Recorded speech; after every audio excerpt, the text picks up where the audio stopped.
জুলাই গণ অভ্যুত্থানের প্রথম শহীদ আবু সাঈদ। দুহাত প্রসারিত আবু সাঈদের মৃত্যুতে দাবানলের মতো ছড়িয়ে পড়ে কোটা সংস্কার আন্দোলন। পতন হয় ফ্যাসিবাদের। আবু সাঈদ হত্যা মামলার অভিযোগ গঠনের পর বুধবার ট্রাইব্যুনাল ২-এ সূচনা বক্তব্য উপস্থাপন করেন চিফ প্রসিকিউটর মোহাম্মদ তাজুল ইসলাম।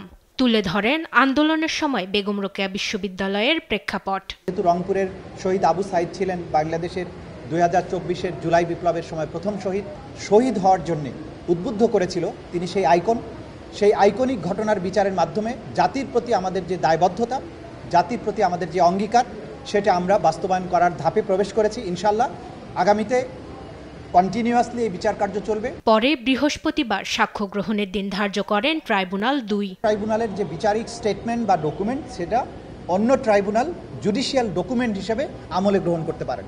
সুতরাং এই ট্রাইব্যুনালে যত তথ্য প্রমাণাদি দাখিল হবে, সেই তথ্য প্রমাণাদি সার্টিফাইড কপি আমরা ওই ট্রাইব্যুনালে দাখিল করব, যাতে করে সেই বিচারিক ডকুমেন্টগুলো এই ট্রাইব্যুনাল, যে ট্রাইব্যুনালে আজকে বিচার চলছে, তারা যাতে এটা বিবেচনার জন্য গ্রহণ করতে পারে। এদিকে ময়মনসিংহের গৌরীপুরে মানবতা বিরোধী অপরাধের মামলায় সাবেক এসআই শফিকুল আলম ও এসআই দেলোয়ার হোসেনকে কারাগারে পাঠানোর নির্দেশ দিয়েছেন ট্রাইব্যুনাল ২। সেই সাথে একদিন করে জিজ্ঞাসাবাদের অনুমতিও দেয়া হয়েছে। মাকদুরা মিতি, দেশ টিভি, ঢাকা।